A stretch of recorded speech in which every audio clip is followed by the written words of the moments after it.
మొండితనం కలిగిన భర్తను మార్చుకోవడం అనేది ఒక యుద్ధంలా కాకుండా ఒక నేర్పుతో కూడిన ప్రయాణంలా సాగాలి. భర్త మొండివాడైనప్పుడు ఎదురుతిరగడం వల్ల సమస్య పెరుగుతుందే తప్ప తగ్గదు. ఒక భార్య తన ప్రవర్తనలో కొన్ని మార్పులు చేసుకోవడం ద్వారా ఎంతటి మొండివాడినైనా ప్రేమతో దారికి తెచ్చుకోవచ్చు. మొండివాడైన భర్తను మార్చడానికి పనికొచ్చే కొన్ని కీలకమైన సూత్రాలు ఇక్కడ ఉన్నాయి. భర్త కోపంగా ఉన్నప్పుడు లేదా ఏదైనా విషయంలో మొండిగా వాదిస్తున్నప్పుడు మీరు కూడా సమాధానం ఇస్తే అది అగ్నికి ఆజ్యం పోసినట్టవుతుంది. ఆయన గొడవ పడుతున్నప్పుడు మౌనంగా ఉండండి. అది మీ బలహీనత కాదు, గొడవను ఆపే తెలివైన మార్గం.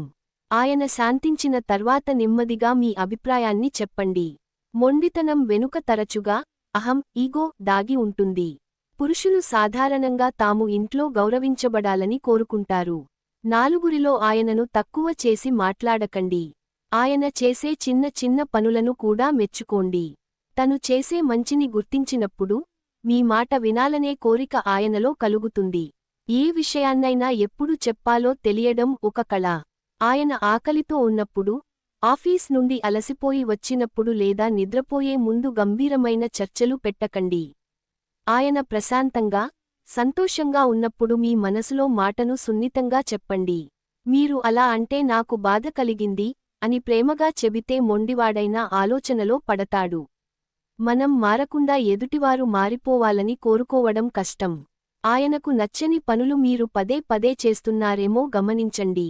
మీ ప్రవర్తనలో సానుకూలత కనిపిస్తే ఆయన కూడా తన ప్రవర్తనను మార్చుకోవడానికి ప్రయత్నిస్తారు. ప్రేమ అనేది ప్రతిచర్య, రియాక్షన్ లాంటిది. మీరు ఎంత ఇస్తే ఎంత తిరిగి వస్తుంది. అన్ని విషయాల్లోనూ గొడవ పడకుండా కొన్ని విషయాలను వదిలేయండి. ముఖ్యమైన విషయాల్లో మాత్రమే పట్టుబట్టండి. ప్రతి చిన్న విషయానికి వాదిస్తే ముఖ్యమైన విషయానికి చెప్పినప్పుడు ఆయన దానికి విలువ ఇవ్వరు. శారీరక బంధం కంటే మానసిక బంధం బలమైనది. ఆయనకు ఇష్టమైన వంటలు చేయడం, ఆయన ఇష్టాయిష్టాలను గమనించడం వంటివి చేయండి. నేను నీకు తోడుగా ఉన్నాను అనే నమ్మకాన్ని కలిగించండి. ఆ నమ్మకం ఏర్పడితే ఆయన తన మొండితనాన్ని వదిలి మీ మాటలకు ప్రాధాన్యత ఇస్తారు.